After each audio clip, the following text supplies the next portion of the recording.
Welcome to the Ultra World Podcast, the soccer fan's voice from the stands, with your hosts Mark Ernay and Sean Castles, coming to you from Radio Waves Studios in New York City.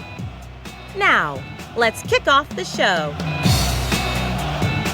Well, hi again, everybody, and we welcome you to the Ultra World Podcast, the soccer fan's voice from the stands. I'm Mark Ernay. My co-host is Sean Castles, and today we're going to talk about Oasis's favorite club, Manchester City. Before I met up with you for a previously discussed episode at the Red Lion, where we took in a Brentford game, I stopped by Amity Hall downtown toward the end of a Manchester City defeat.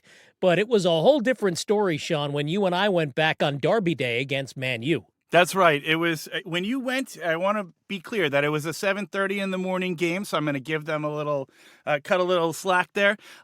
We not only went to go see Derby Day on Sunday, but I also got a chance to watch them trounce Wolverhampton at their first game of the season. And Amity Hall downtown was rocking. Everyone had their Oasis bucket hats on. We're cheering for Erling Haaland, and it was quite a scene.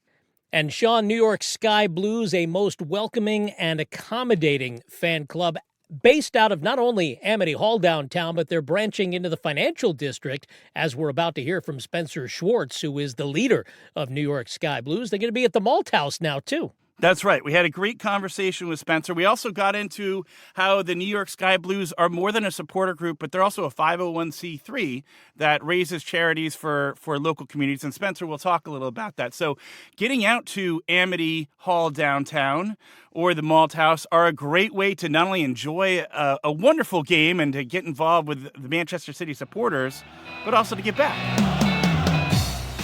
So let's get right to it. Our guest, very much a big ultra fan, if you will, of the Manchester City Blues. I'm Spencer. I help organize the New York Sky Blues in New York, which is the New York City branch of the official Manchester City Supporters Club. And we are the oldest Man City Supporters Club outside of England and continental Europe. Founded in 2007. I didn't know that you guys were the oldest group there, and you're also. We'll start off with that. You're also a 501c3, and you guys do a lot of charity work on the side. And we'll get into that. Why did you decide Manchester City? Why? How did Spencer go? Manchester City is my team, and I'm gonna put everything I got into them. Well, I've been a fan for well over 20 years at this point. I'm gonna give you the soppy answer, which was that my father's side of the family were not what you would consider to be particularly close. And what little contact I had with my dad's family essentially died when he died of cancer in 2003 when I was 15. And not long after, I had visited the UK for the very first time. And while I always loved watching the World Cup and all the international tournaments, it was only really shown on TV in the States every 4 years for those tournaments, for the World Cup. But I really caught the bug while I was in England, like never before, and because it was everywhere. You know, if you're walking around New York City, you're going to see playgrounds with baseball diamonds and basketball courts. There, it's all soccer fields. It's all football pitches. And so I decided to find a club to support.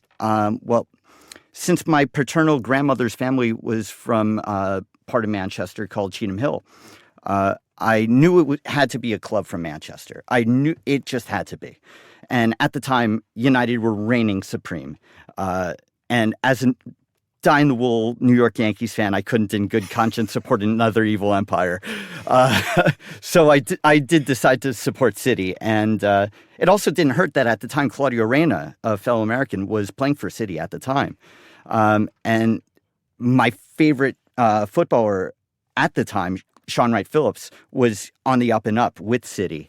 So all the pieces were in the right place. It also didn't hurt that I love Oasis, but as you know, at this point, we just a little real quick. We both had gone to the Oasis concert on Monday, September 2nd or September 1st, Labor Day. Yeah. So we didn't get ahead up, but it was an awesome concert. I also went the Sunday, the day before, and I was in Manchester in July for one of the concerts. So Yeah. The brothers are huge Manchester City, not only from Manchester City, but huge Manchester City fans. That's why we making sure we drop this in there. Absolutely. So really, I think that the club chose me more than I chose the club. And also, I hated American Man United bandwagoners in school who only followed the club because of David Beckham or Cristiano Ronaldo. Or Wayne Rooney. They didn't even know who Rooney was. It was like those kids in high school and middle school who wore those Nirvana shirts and didn't know Smells Like Teen Spirit. If Kurt Cobain came back to life and punched them in the face, they wouldn't know who he was. So that's kind of how it was. And then fast forward to today, over 20 years later, City are now the evil empire. They've got more money than God. They co-own an MLS team with the New York Yankees. Let's just say some things were just meant to be. They also have a La Liga team. I was telling Mark on an earlier podcast, I got into Girona, and they're the La Liga team, and they had one really incredible season, and then they sold off all their players. Wait, I guess I'm not a fan. But a lot of those players, Savino went to. I found out that Manchester City was a second investor in there, and Savino went over to Man City, and there was a few players they took from that team, which was a great team. Yeah, so they were following the Barcelona model, which was Barcelona wanted to expand. So in order to help get Pep Guardiola to Manchester City, City picked up so many of these Barcelona guys from that time that Pep was a player and a manager with them. Right. And so City Football Group, CFG, was created, and they started creating brother clubs, sister clubs all around the world. The first one was New York City FC, which is in the process of building a new stadium in Queens, right next to where the U.S. Open is for tennis and where the New York Mets play. They've got one in Australia, Melbourne City. They've got one in India, Mumbai City. They all say city, pretty much. They've got one in Japan, China, even Uruguay. Wow. In Montevideo. Yeah. They now have one in France and Belgium, and they're just taking over the world. Yeah. The only one to have won anything last season was actually Melbourne City. So, kudos to them. Despite all that money dropped, only Melbourne City comes in there. Well, we could talk about that in a bit. So you got into Man City, and then how did you get involved with Sky Blues? So the New York Sky Blues were founded in 2007. As you mentioned, we're a 501c3 nonprofit organization, which we've been since 2019. And a huge part of the money that we've donated was for New York City's version of City in the Community, which is the charity branch, the charity arm of the team. They have one in Manchester. They've got one in New York. We've been helping the one in New York. Tell us, how did you actually sign up? Did you just go to one of the games? Were you one of the founders? Tell us a little bit more about how you got involved. I was not one of the founders. When we started, there were about 8 people, which they were all expats except for one. Prior to the formation of the club in 2007, there was a loosely connected following dating back to the 90s. Usually for the big games. And as you're probably aware at this point, the Premier League only really started being shown nationally in the States around 2009, which was around the time that City got bought. Yeah, right. And they came into money. So we as a supporters club grew with the club along with the visibility of City in America and in North America. But the founding of the club was done in order to help expats really dig deeper roots in the States while having a connection to their home in Manchester. And then soon we found a home in actually not that far away from the studio where we're recording at a place called the Mad Hatter, which closed in 2018. That was our home remember Mad Hatter. Yeah. That was our home for 9 years. And I first started showing up around 2013. I just kind of walked in randomly. I used to live around there, and I saw all this Man City stuff. I go, wait, there's a City bar? I had no idea. And I walked in, and I looked like a lost little lamb. I was so intimidated because all these people, they had known each other. They were singing all the songs. And there was one person, Christine, who just saw me and just kind of took me under her wing and introduced me to everybody. Taught you the secret handshake. Not even that. Not even that. Just made me feel welcome, made me feel at home, and introduced me to everybody. And I felt a real sense of community. And she now lives in Madrid, but ever since then, I've tried to pay that forward and try to be a Christine to other people. That's awesome. That's kind of what it's all about to me. It's about the community. It's about, it's more than just a bunch of people getting drunk watching soccer at 7:30 in the morning or 10 in the morning. You know, there's a real community. There's a real connection here. And that's what keeps me coming back. Tell me about, if the Mad Hatter closed, how did you guys transition over to Amity Hall, which is where you're based now? I kind of view it as us moving from Main Road to the Etihad, because a lot of people, you know, Main Road was kind of a dump, but it was our dump, damn it. Yeah. You know? And the Etihad is so much bigger. It's definitely a modern stadium. They put the money in there. They really, it's considered one of the best stadiums in the world now, I believe, that he had there. Well, they keep expanding it. And now they've got a music venue literally right next door to it. And a hotel and a whole bit. It's really incredible. But we were told by the owner of the Mad Hatter, who is an Irish fellow, a Liverpool fan actually, named Michael Traynor, that he intended to sell the pub and move back to Ireland and retire. And we had about a month, and many of our members actually work in hospitality and in the service industry as bartenders, owners, all that. So we just kind of put feelers out, and Amity Hall really made the best pitch. And that was 2018. Our very first game was the game that we were officially crowned champions of the Premier League. Perfect time. The Centurion season. So a YouTuber named Stephen McInerney, also known as Esteemed Company, he was actually there with his now wife, Nicola, in New York, and he just came, and it was bouncing.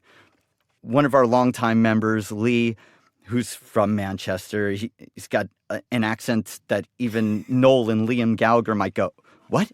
What'd you say?" He brought champagne and he was shaking it on it was crazy. We were all doing the Poznan. We were jumping up and down, and it was amazing. And you could actually find the YouTube video of that. That was our very first game there. And that was 2018, and, you know, we're in 2025. So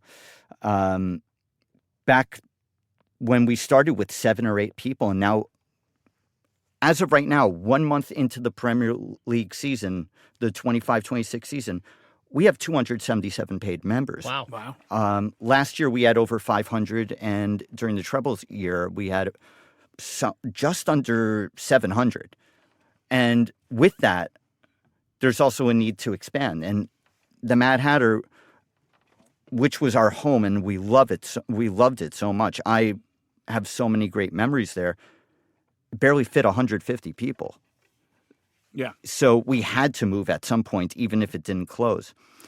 We're actually about to have a second official venue in Lower Manhattan called the Malt House in Financial District on Maiden Lane, just steps away from the PATH train and Fulton Street Station, and that has probably 500 to 600 people capacity. So between that and Amity Hall, having those two homes there, we're setting the foundations for a future. Mm-hmm. Yeah. In the same way that I think City was in building new stands and getting more seats before they could really fill them up, because they knew in the long term they're going to need those seats, because they saw what was going to be. I don't think they saw a treble happening. I don't think they saw 100 points. I don't think they saw 4 Premier Leagues in a row, 4 Carabao Cups in a row. I don't think they saw any of that. But if and when that time came. And so no more makeshift secondary venues. Now we have an official second home.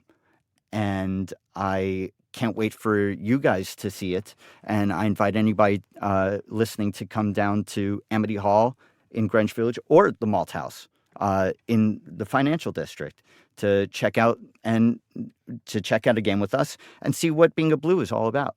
During opening week, I came. That's where I met Spencer and met several other members, and I will speak to exactly what you said is how welcoming. Because while I'm doing a podcast here, I am deep down an introvert, and it is not the easiest thing for me to go up and say, "Hey, would you want to have an interview?" And they see some bald, bearded guy come lumbering over to them and say, "Hey, do you want to talk soccer?" And they're like, "I'm watching the game." But everyone was beyond nice there. Everyone was extremely welcoming, and everyone was into the game. So I will say that for anyone who is nervous about going to whether the Malt House or to Amity to Amity downtown, go, because you're going to have a great time and you're going to be welcomed in there and you're going to enjoy yourself, because it wasn't even a biggie. It was just opening weekend and it was packed. There was standing room only. Yeah. And even downstairs was very busy too. Actually, if you could walk us through a little bit of what match day is like at Amity, like what are some of the experience? What can someone expect to experience when they come in there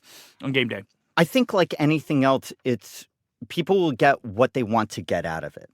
If they're looking to jump up and down and sing the songs and have fun, and in that way, they could do that. If they want to just sit and watch the game or stand and watch the game, they could do that as well. If they want something in between, we've got that. I'll also throw out that they have a kitchen there too, which is always a really nice. So it's not just wetting your whistle. You can have some delicious food too. Yeah, the food's pretty good. I will say, I am a wing connoisseur, and their wings are pretty good. And don't get me started on their Nutella French toast. It's a heart attack on a plate, but my God, it's good.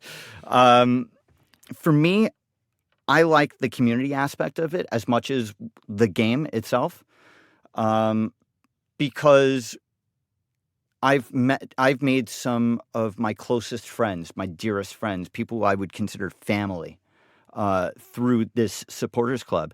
And not just in New York, but people who visit from Manchester or from all over the world. We've had people from China, Japan, India, middle of Africa, like Kenya. We've had South America, all over. And they know that no matter where they are in the world, if there's a city bar, if there's a city supporters club, they already have friends. I can speak to that because one of the people I interviewed, he was from Denmark, and it was his first time coming to there. He's a new NYU student, and he was talking about how welcome he felt already, and what it's like being in Manchester City, but also coming from continental Europe and still finding a Manchester City bar, finding a way in to watch the game there. Sure. You asked me how I became a fan, why I became a fan. I was kind of searching for that family, and I found that with the New York Sky Blues, and it's a bigger family than I could have ever imagined. It's from all over the world, and it's a much bluer one as well, so I'll take it. And to the audience out there that's listening to this, like, I'm really excited. Why should they join on the Manchester City bandwagon? Why should the casuals who are listening here become Manchester City fans? That's the $1 million question, isn't it? I can't honestly say why choose us over anyone else, because if we're going to talk about purity of the game or money or this, that, or the other, I'm fully cognizant of the fact that I have an American accent. Therefore, this is technically not my local club. I have family roots there. But why choose us? One thing that always grinds my gears is hearing, Liverpool, Real Madrid fans, Bayern Munich fans, Man United fans calling us glory hunters and going after the money when they're speaking with the same accents as I am.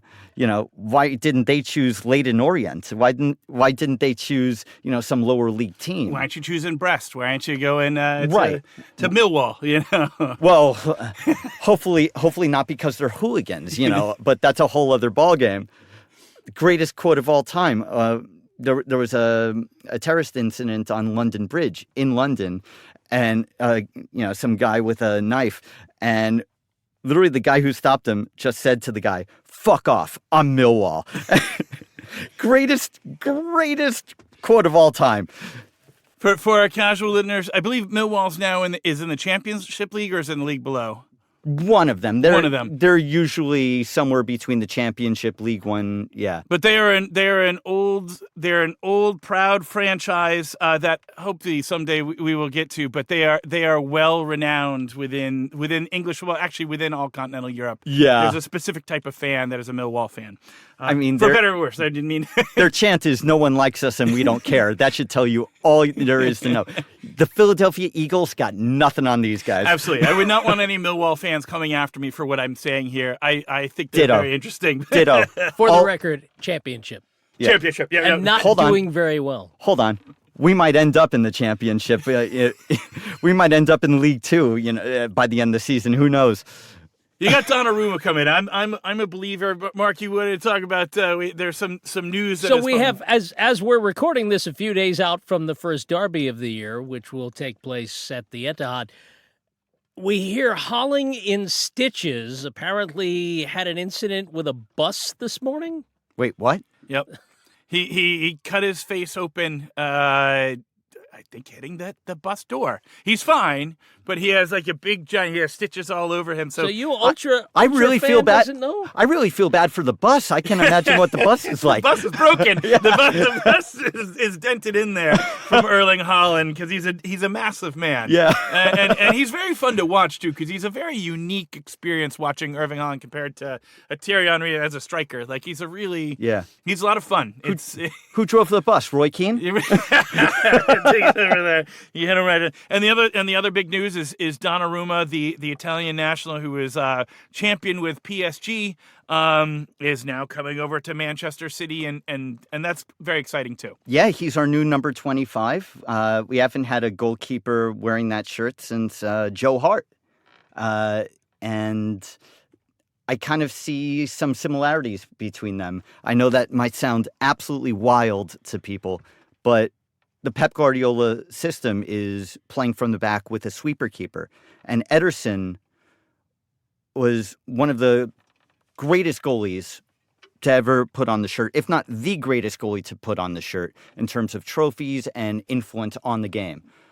We could talk about Pep Guardiola and his influence on the sport, especially in England, before Pep and after Pep, the way the game was played. But the same could be said about Ederson because he was as much an outfield player as he was a goalkeeper. Now, Donnarumma is a more classic shot stopper.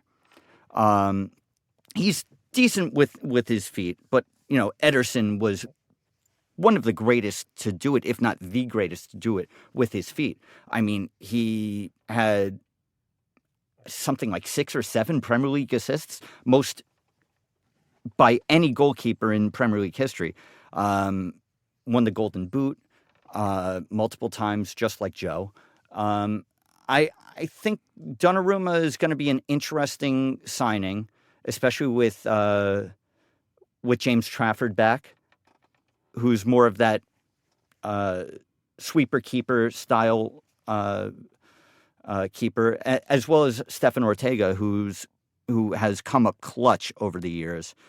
That save against Spurs that really helped win us that 4th straight Premier League title.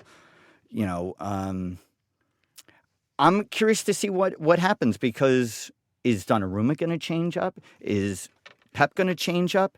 Because we saw that when Pep Guardiola came to City.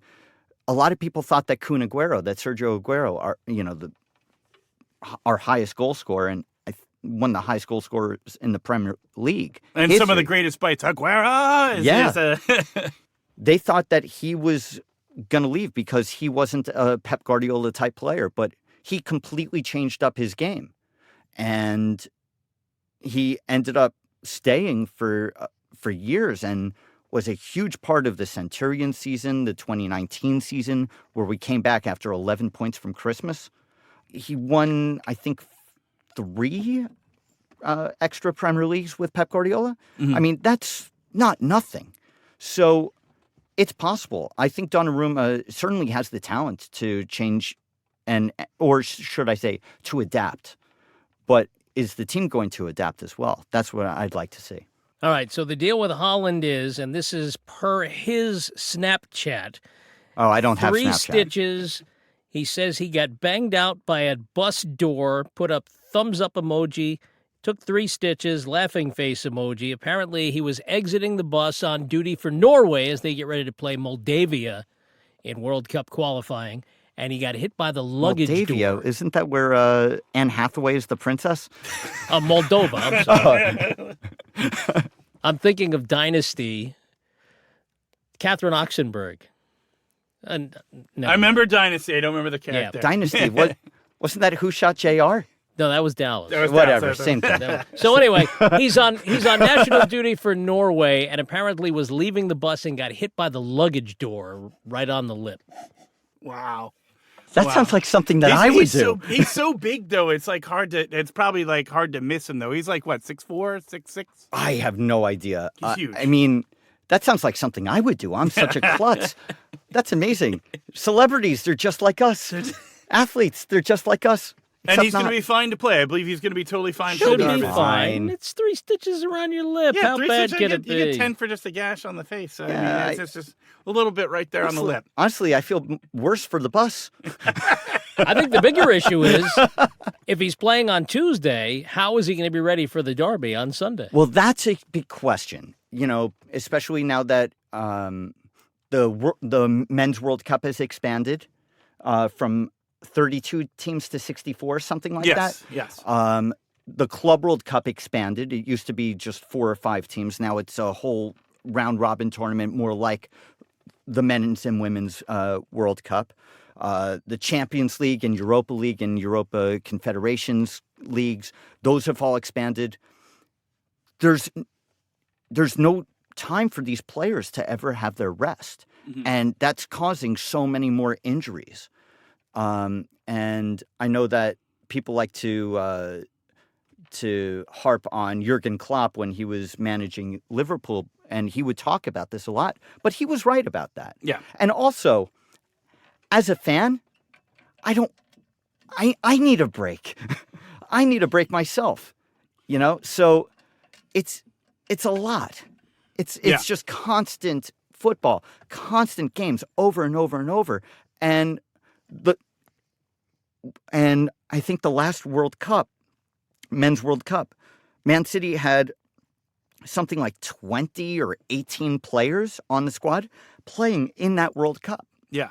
And many making it, beyond to the finals or at least to the semis. Right. And I was hoping and praying that none of them would get injured. And of course, they always did because, it's City. Typical City is a real thing. And we can talk about that in a bit. But, these are human beings at the end of the day. They might be getting paid a lot. They might be at the top of their game. But all it takes is one injury, and that could screw up their entire career. Yep. And we've seen that time and time again. One wrong tackle. I know that they were worried about that with Isak and the Swedish team, and they pulled him too early, and sure, they tied. I mean, by the way, John Stones was pulled out of the England team for he's a Man City player, longtime player, and he's had constant muscle injuries, especially in his knees and legs. And, what are you going to do? Yep. Jumping in, save your angry emails. 48 teams in the World Cup. 48, okay. Yes, it is expanding. Thank you for catching but only there. from 32 to 48. Still a decent amount. Only. Excuse me, mea culpa.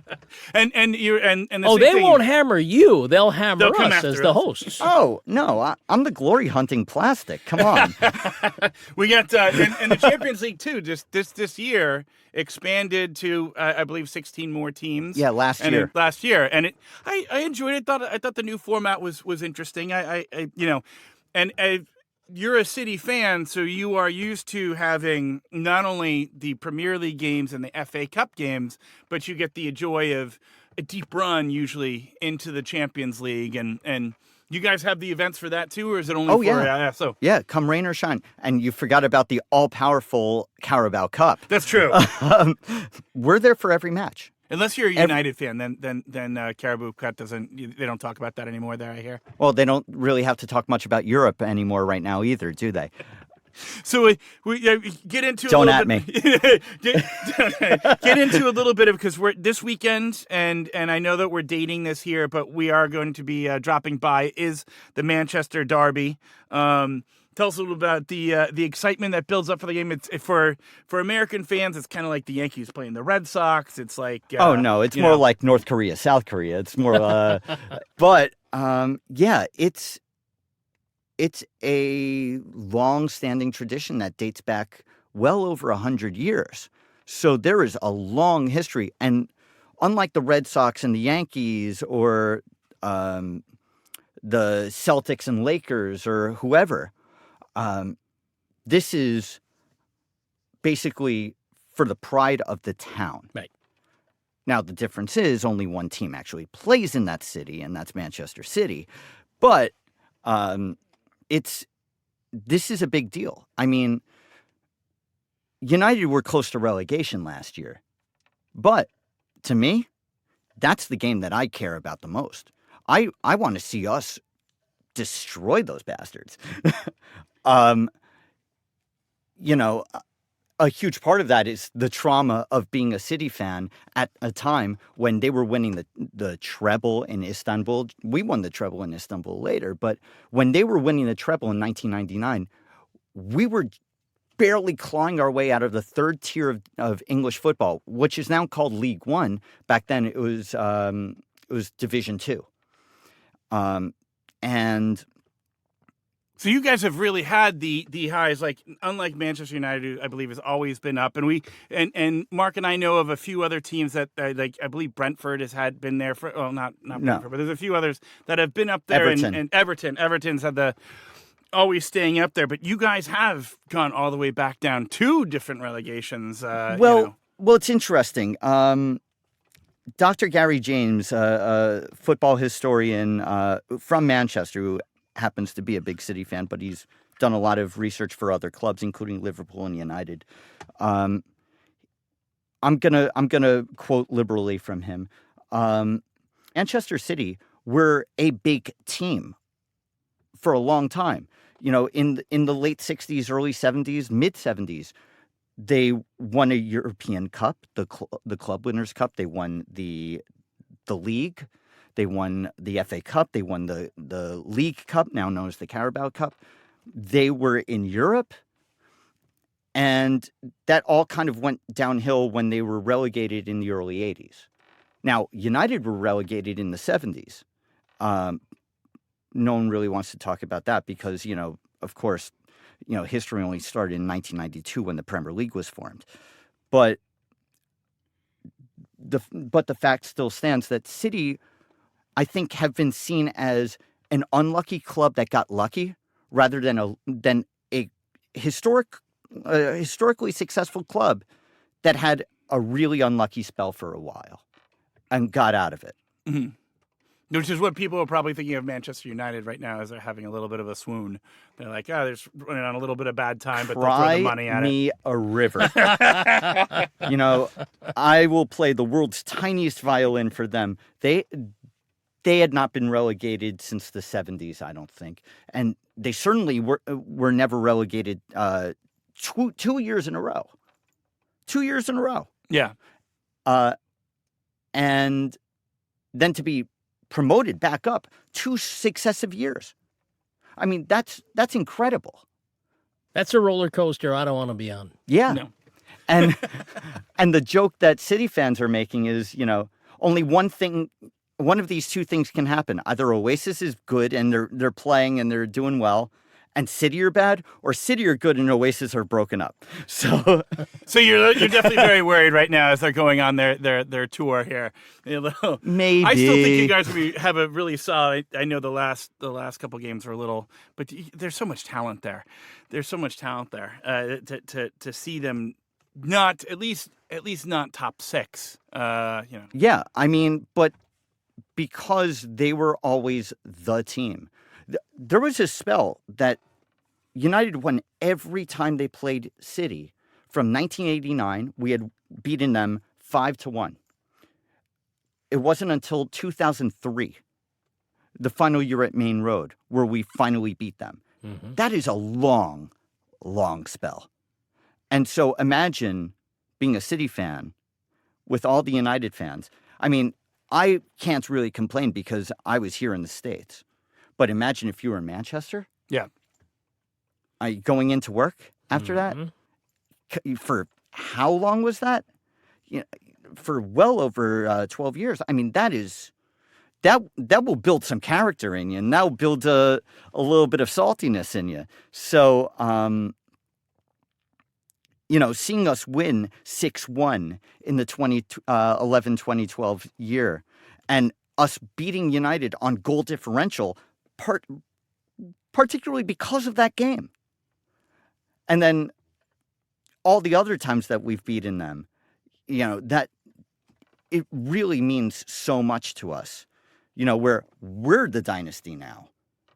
Everyone's looking over at Manchester City now. That's why it's like you don't, for newbies like myself and people who are just getting into club soccer, I think of Manchester City because I came in just before the treble, and the treble being that they won the FA Cup, that they won the Premier League Championship, and they won the Champions League, which is really, really hard to do. Mm-hmm. And everyone says, hey, they got a shot at it. They'll talk about it every year. But to actually do that and achieve it is really amazing.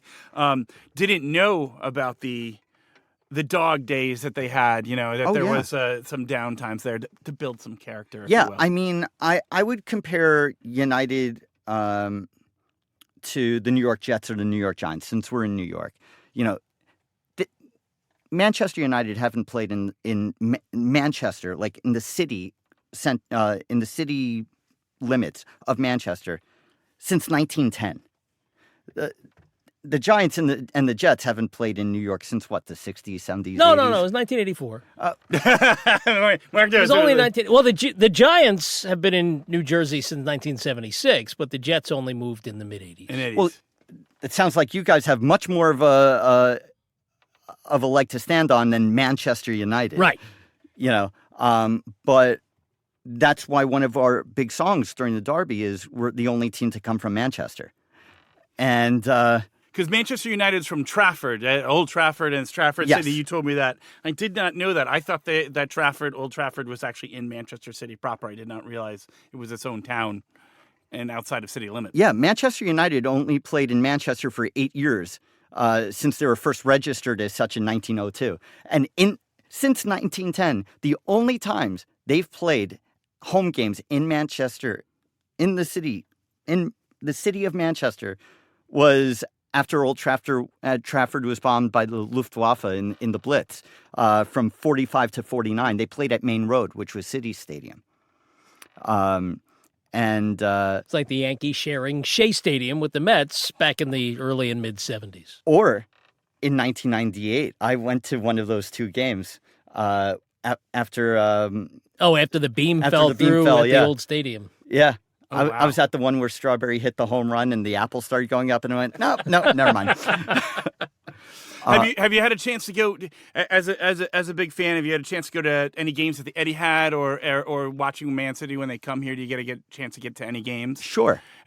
And what's that experience like? What is because a lot of people not only just want to go to the bars, they also want to know what's game day experience actually at the stadium or away games. What is the crowds get into lots of songs? Is it very welcoming as well? Or well, I think City are starting to become victims of their own success, and with that, a lot of people are trying to go to the games in person, and they're not as familiar with the culture, with the songs, with all of that, mm-hmm. right? And that's not anybody's fault. I'm not blaming anybody for that. But since I first started going back in '04 or so, it certainly changed a lot. I usually go once or twice a year. The last few years I've gone to away games, which I think are the most fun because that's where you get all the fans bouncing up and down, singing the songs nonstop. It is so much fun, the away games. But I've also been to big games like the FA Cup final at Wembley in 2019, which was the 6-0 against Watford, Vincent Kompany's final game. I went to the Carabao Cup final the year after, the 2-1 against Aston Villa.